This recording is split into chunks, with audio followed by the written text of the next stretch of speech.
So do we have a metabolism problem where people aren't able to metabolize as efficiently what they're bringing into their body and their system, and that's why the weight, the belly fat, the obesity is happening? Or is it an insulin problem, or is it a lack of movement problem? They all tie together. Gotcha. They all tie together, and the sad part is that it's so much harder to reverse the manifested problem. And I've talked about this in some videos.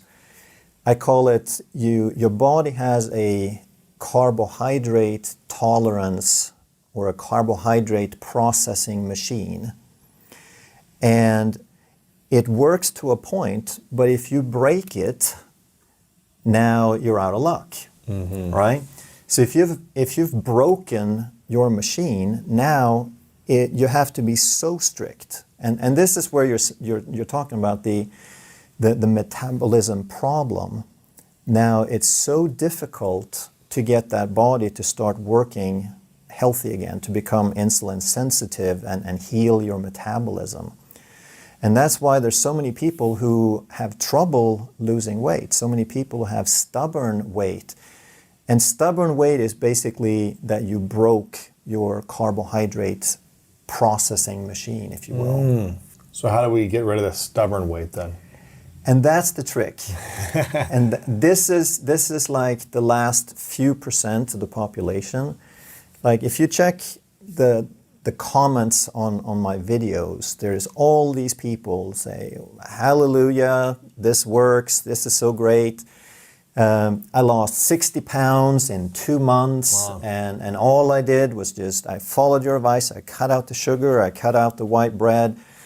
But then there's this other group that I really, really sympathize with, and they're the ones who go keto, they go low carb, they do intermittent fasting for years, and they lose like 3 pounds. Really? Why is that? Because their bodies are so stubborn. And part of it, I do sympathize with them. Part of it, I think, is that it is so tough for them that it's challenging to be consistent. That if they truly, truly were consistent on the low carb and the exercise and the intermittent fasting, they would probably see some changes. But then there are these people who get close to zero results, even though they're meticulous.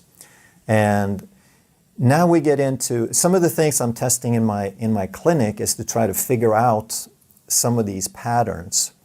And I find that there's these relationships between the stored body fat and the hypothalamus, for example, and between the pancreas and the hypothalamus, between the liver and the pancreas, where the organs are kind of stuck. They're just not talking to each other properly. And then, of course, there's hypothyroid, which is pretty common. But yeah, I do feel for those people. Wow. And there is a small percentage that just have so much harder time than the rest of them. Interesting. 식단을 바꾸고 꾸준히 실천하고 있는데도 성과가 나오지 않는 이유는 다양합니다. 일부는 소화기 기능이나 의학적 문제가 원인일 수 있지만 일반적으로 우리 몸은 새로운 식생활에 적응할 능력을 가지고 있습니다. 다만 저탄수화물 식단을 통해 지방 대사에 적응하려면 시간이 필요하며 이는 기계의 스위치를 켜듯 빠르게 전환되는 것이 아닙니다. 신체가 지방을 에너지원으로 원활히 사용할 수 있게 되기까지는 생각보다 오랜 시간이 걸릴 수 있습니다. 적게는 한 달, 길게는 1년이 걸리기도 합니다. 따라서 완벽한 식단을 추구하며 빠른 성과를 기대하기보다는 꾸준히 조정하며 지속 가능하게 실천하는 것이 더 중요합니다. 또한 체중 감소와 감량한 체중을 유지하는 것은 건강이 회복되었을 때 비로소 가능합니다. 건강하지 않은 상태에서도 극단적인 방법을 통해 일시적으로 체중을 줄일 수는 있지만 장기적인 유지는 어렵습니다. 이 점은 사람마다 동일한 노력을 해도 성과가 다르게 나타나는 이유이기도 합니다. 즉 출발점이 다른 것이죠. 결국 체중계 수치에만 집착하면 초조함과 실망감을 느낄 수 있습니다. 그러니 내가 실천하고 있는 식생활의 변화가 건강을 회복하는 과정이라고 생각해보세요. 이렇게 바라보면 작은 노력 하나하나가 의미 있고 당장 체중을 줄이지는 못하더라도 장기적으로는 건강한 변화를 만들고 있다는 것을 느낄 수 있을 것입니다. And what about the connection to losing weight, healing the body with psychological traumas, emotional heartache, Yeah. or other things that have hurt you in the past. You know, is relationship trauma, childhood trauma, you know, breakups, breakdowns in life tied to losing weight as well? Yes. Everything is tied to everything. It's like that's the first thing that you learn when you're in clinical practice and you do the stuff that I do is anything can cause anything. And what I try to teach people is the holistic approach. I call it holistic health. And some people, they say, oh, you lost me when you said holistic. Yeah. Now they think it's about burning incense and crystals. But holistic simply means addressing the whole, right? You are a whole body. You want your body to be whole. So you need to look at all the aspects that tie into that. And some people, when it comes to weight, obviously they look first at the food, which is like the chemical, the biochemistry. And then some other people talk about the exercise, which is the physical, mechanical, and then now you're mentioning the third, which is the emotional. We have to understand we are chemical, structural, and emotional. It's like 3 legs on a table. And for some people, they might have enough of a balance already that they just address one thing and they get results. But to truly get optimal health, we need to address all 3 for a period of time to get the results. When you do all of it for a period of time, that's when you can get that optimal health. Sure.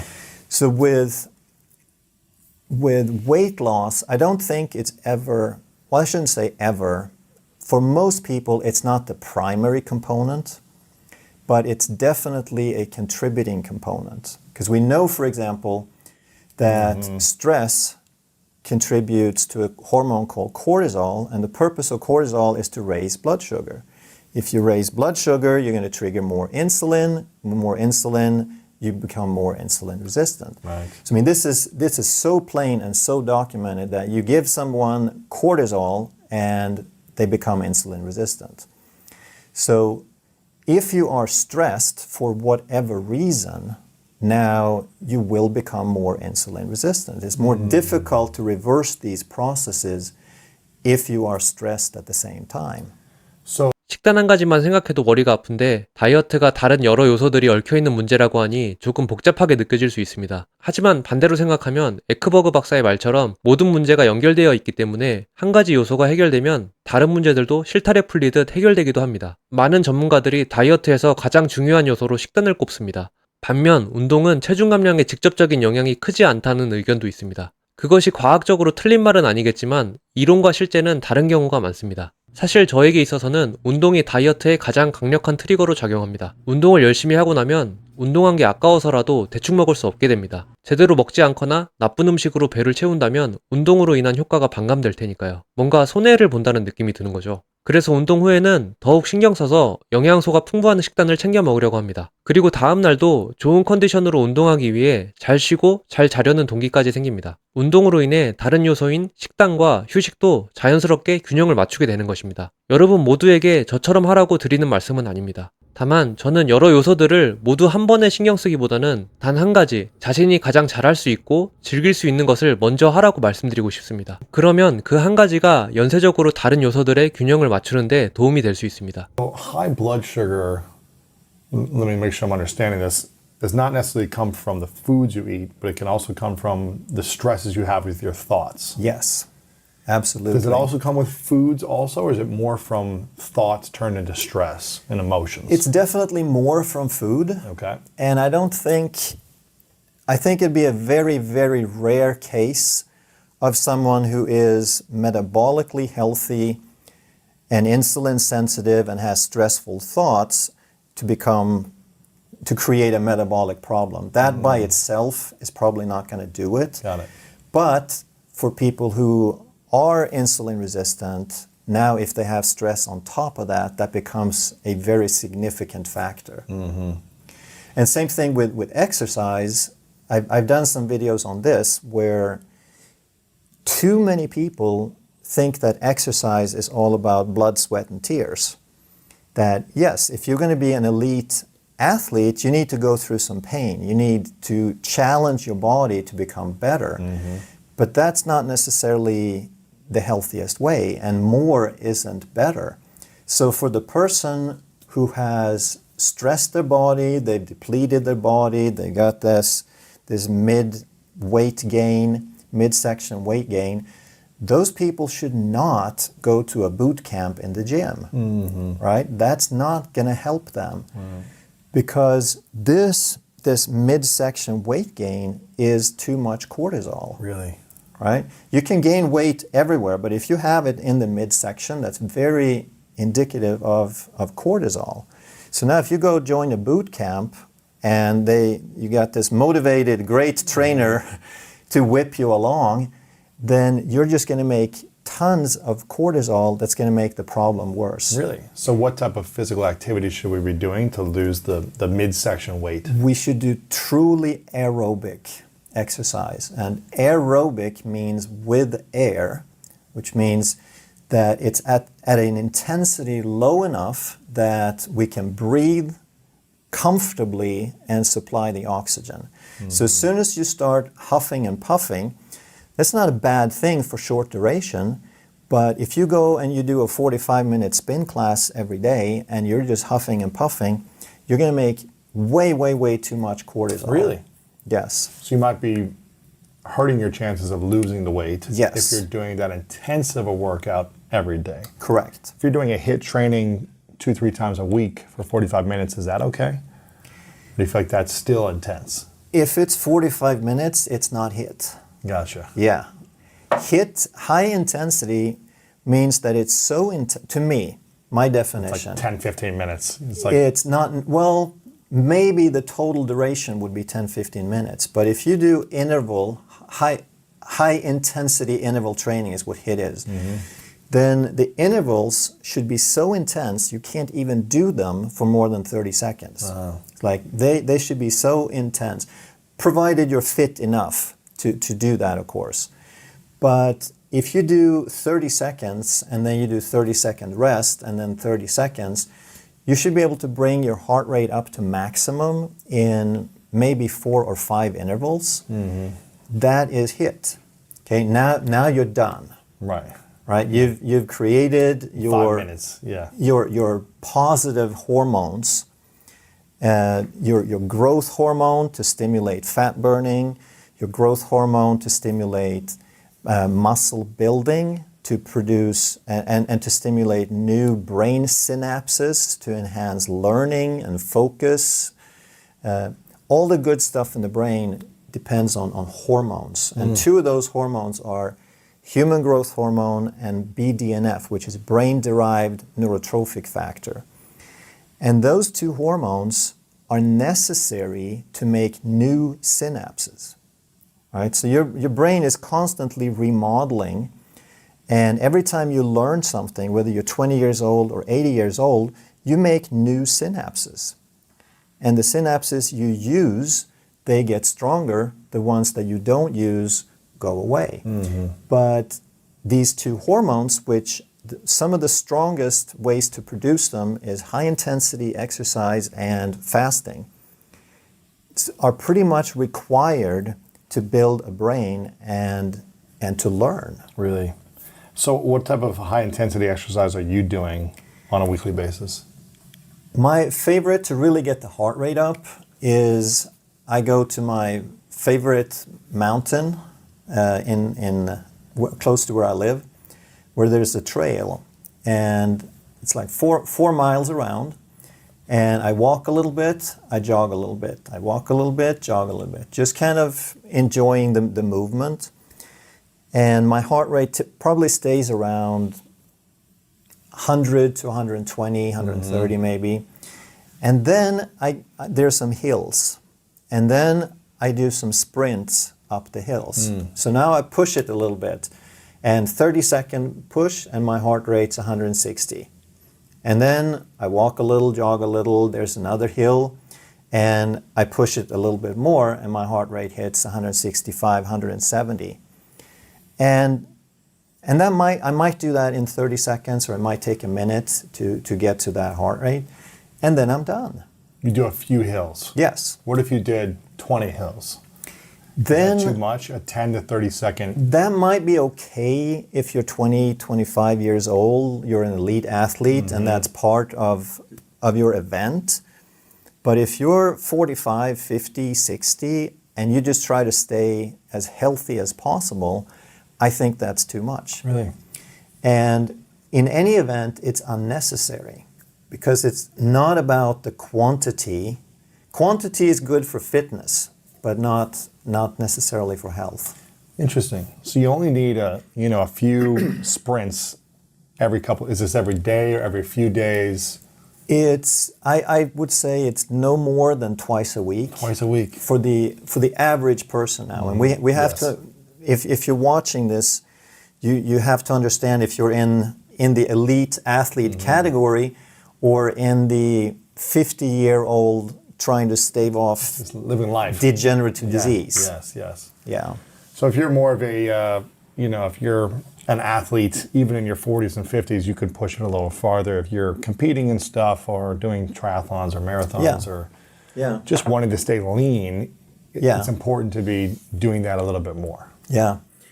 So there's no doubt. I mean, I talk a lot in my videos about moderation. Like you do these HIIT exercises, you do it twice a week, you keep it short. But obviously that doesn't apply to someone who has a goal in an event. If you're going after fitness, there is no substitute for punishing yourself. Right. You got to do it. Yeah. Because if you're going to perform in an event, you need to do something similar to that event at that level of intensity and duration. So fasting and high intensity exercise, but it's not doing CrossFit every day, 5 days a week. Yeah. Because that creates too much cortisol. Correct. Especially if you're older, past 30 or something, it's probably not as good to do that.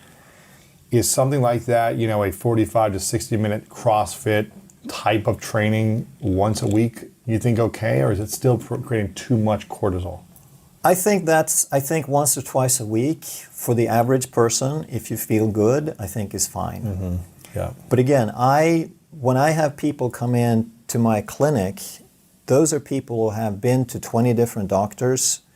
They have tried vegan and carnivore and low carb and yo-yo dieting and gluten-free. They've done all that. So these are people with challenges. And now if you're a little frail, now that's where you really have to be careful and get everything right. But yeah, if you're in your 30s, 40s, 50s, you're feeling fine, then go for it. Do one or two of those spin classes. And what I would caution though is pay attention. Notice how your body is reacting. How do you feel after the class? Are you exhausted? Are you stiff in the morning? Do you have trouble getting out of bed? Do your joints hurt the next day? Then you're probably doing too much. Doing too much, yeah. 에크버그 박사는 주로 유산소 운동의 중요성을 강조했는데요. 이것은 그의 운동선수로서의 배경과도 관련이 있는 것 같습니다. 그가 스웨덴 국가대표로 뛰었던 데카슬론은 육상의 10가지 종목을 선수 한 명이 이틀 동안 다 해내야 하는 종목입니다. 그만큼 엄청난 체력이 필요했고 이 종목으로 올림픽까지 출전했던 에크버그 박사는 유산소성 능력을 기르는 훈련을 주로 했을 것으로 추측됩니다. 그리고 영상에서 두 사람이 언급한 고강도 인터벌 트레이닝도 주목할 만한 운동법입니다. 짧은 시간 동안 최대 강도로 운동하며 다양한 효과를 얻을 수 있지만 이는 운동 경험이 부족한 초보자에게는 부상의 위험이 큽니다. 왜냐하면 대부분의 사람들은 학창시절 이후에 전력을 다해 달려본 경험이 거의 없기 때문입니다. 최대 심박수를 찍기 위해 해야 하는 격렬한 운동을 무리하게 따라하면 관절이나 근육에 손상을 입을 수 있습니다. 저는 운동이든 식단이든 처음부터 최고의 효율을 따지는 것은 그다지 바람직한 자세가 아니라고 생각합니다. 가장 효과적인 방법은 어느 정도 준비된 사람만이 활용할 수 있습니다. 최고의 효과를 얻기 위해 자신의 운동 능력에 맞지 않은 훈련을 하다 보면 부상을 당할 수 있습니다. 때로는 실수를 통해 배우기도 하지만 저는 이런 경험은 되도록 겪지 않는 것이 좋다고 생각합니다. 왜냐하면 자신의 페이스를 잃고 포기하게 될 수 있으니까요. 따라서 여러분이 운동을 시작하는 단계라면 어떤 운동이든 좋으니 본인이 즐길 수 있는 운동을 선택하고 조금씩 실천해 나가시기 바랍니다. 그것이 습관이 되어 꾸준히 해나간다면 우리 몸은 조금씩 좋아지고 더 효과적인 방법을 추구할 수 있는 기반이 될 것입니다. And what about, we talked about fasting a little bit here. What are the top 3 benefits of intermittent fasting or longer fasting, 24-hour, 48-hour fasting that you've seen in your research? So number 1 is lowering insulin. And with that, lowering blood sugar, losing weight, etc. The other big thing is that you induce something called autophagy. But that's with longer fasting. Autophagy it's called autophagy stands for self-eating. And that's where if you're putting food in your body, if you're putting especially protein in your body, there's plenty of resources. Your body knows, hey, there's some more coming. I can just use that to build tissue and to do the stuff I need. But if you stop putting it in, now it becomes a very, very scarce resource. So now your body has to figure out where else can I get this? Mm-hmm. And that's where autophagy, self-eating, comes in. So now your body upregulates its recycling mechanisms. How long does it take to fast before autophagy starts? So again, that's what everybody asks, and it's not a black or white. It's a continuous, it's a gradient. I would say that it barely starts around 16 to 18 hours. That's where you get like a trickle, but then it increases pretty fast, where there's a significant change between 18 and 24 hours. Interesting. And then it sort of takes off from there. So 48 hours into it, it's very significant. 48 hours into it. Yeah. So the longer you can go every, extra few hours, it continues to self-eat. Yes. The Yes. fat stored in your body more and Yes. Yeah.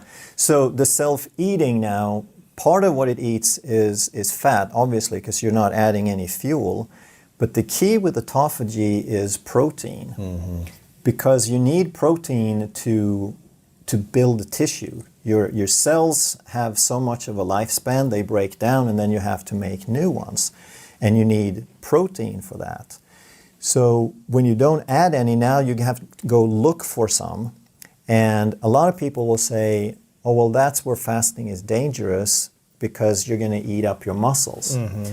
The body is too smart for that because you need your muscles to go on the next hunt. Mm-hmm. So we have all these mechanisms to spare muscles, and that's why growth hormone increases also exponentially along with autophagy. And growth hormone is muscle sparing. It's basically telling the body, or one of the mechanisms that tell the body, don't use the muscle, go find something else. So now it gets much better at recycling these broken cells. It gets much better at finding any kind of resource like virus and bacteria and parasites that may also be made out of protein. Really? And kind of eating those things, the bad things Correct. first. Interesting. Yeah. What's the longest you've gone fasting?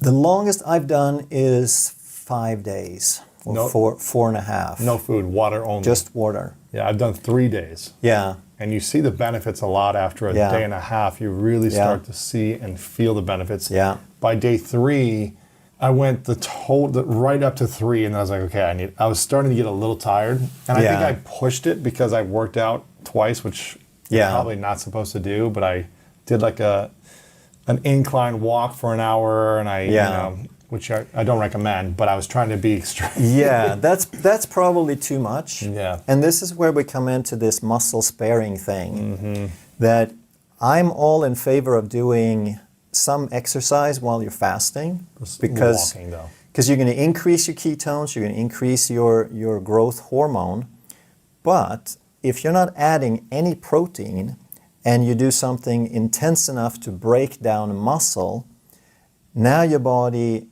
has to sort of juggle the resources. Like it has to repair those muscles, and where's the protein going to come from? So it might break down some other muscles to repair that. Interesting. Okay, I haven't seen specific research on this or anything. It's just kind of common sense. What would the body do? Sure. So I would exercise, but I would keep it to purely aerobic. I wouldn't even do HIIT, not even brief HIIT during those times. Right. What did you do for those 4.5, 5 days? I probably didn't do much of anything. Right. Just probably rest. Maybe a little bit of walking, but basically just my everyday activities. Yeah. Did you feel pretty sharp after 2-3 days? Or did you start to feel a little slower towards the end? I don't feel as great as people tell me they feel. Yeah, I feel so much energy. Yeah, so I do okay. I don't feel any dramatic improvement in focus, but I do know that it happens because I get the testimonials, and I do know, especially for people who might have insulin resistance, when they fast, they're going to increase their ketones, which becomes the alternative brain fuel. Right. And it also kind of helps heal certain things. If you've been driving the insulin, it's allowing that to recover more, right? Yes. Yeah. Your whole carbohydrate processing machine is recovering because you're not adding anything. Right. And one more thing about autophagy and fasting is for brain trauma. And this I've hardly ever heard it spoken about, that the brain is kind of its own little world up there inside the cranium. We have the blood-brain barrier, and a lot of things that go on in the brain are different than the way they work in the body. So the reason, for example, that spinal cord injuries are so devastating is that the nervous system is really poor at repairing itself, right? It's encased in bone for a reason. It's not supposed to get damaged. You're not supposed to crack your skull or break your spine. And that tissue is a little different. It's sensitive. And it doesn't have the capacity to repair itself very, very well.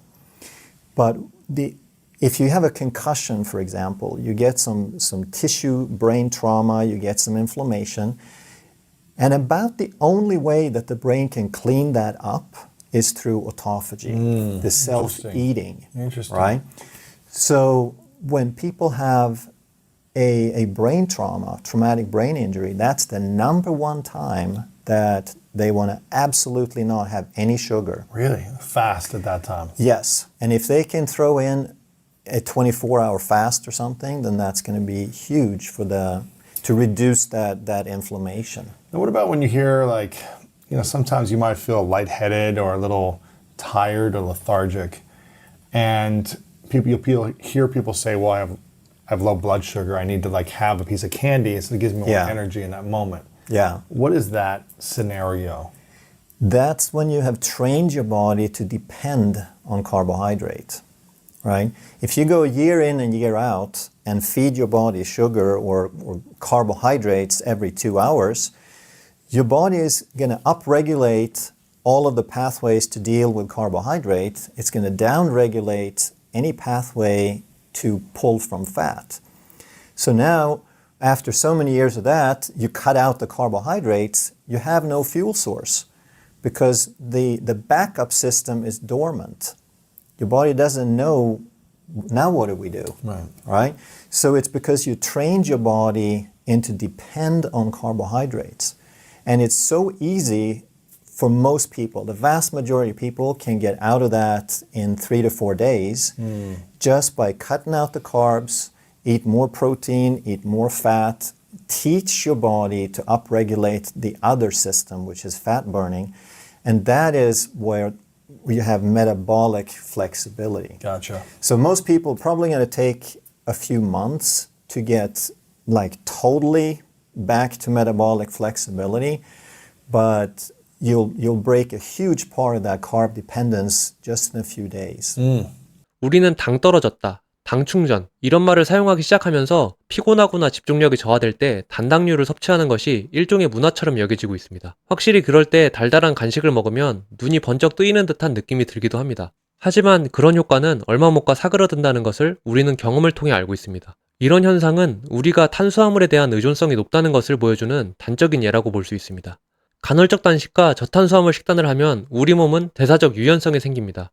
즉, 음식 섭취와 상관없이 우리는 늘 안정적으로 에너지를 공급할 수 있게 됩니다. 그 결과 극심한 배고픔이나 집중력 저하 같은 당떨어짐 증상도 점차 사라지게 될 것입니다. 이는 몸이 더 이상 탄수화물에만 의존하지 않고 지방을 주 에너지원으로 사용할 준비가 되었기 때문입니다. 사람들은 배고픔이 에너지 부족이라고 생각하지만 항상 그런 것만은 아닙니다. 사실 배고픔은 호르몬의 변동이나 습관, 심지어는 심리적 요인에 의해 생기기도 합니다. 예를 들어 매일 저녁 6시에 식사를 하는 사람이 어느 날 4시에 간식을 잔뜩 먹었다고 해봅시다. 그는 먹은 간식이 소화도 되지 않았는데 6시에 또다시 허기를 느낄 것입니다. 이때 느끼는 배고픔은 습관적인 반응입니다. 배고픔은 파도처럼 왔다 갔다 하며 시간이 지나면 자연스럽게 사라지기도 합니다. 저는 이것을 체감하기 위해 배고픔을 한 번쯤 지나쳐보는 경험을 해보는 게 아주 중요하다고 생각합니다. 한 번쯤 배고픔을 참아보면 그 배고픔의 주기가 지나가고 우리 몸에는 에너지가 여전히 충분하다는 것을 인지할 수 있게 됩니다. 이러한 경험은 우리 몸의 대사적 유연성을 강화하는데 중요한 첫걸음이 될 것입니다. What would you say the top three ways to increase human growth hormone? They're pretty simple other than injecting it, which I'm not a fan of. Right. Naturally. Yes, naturally.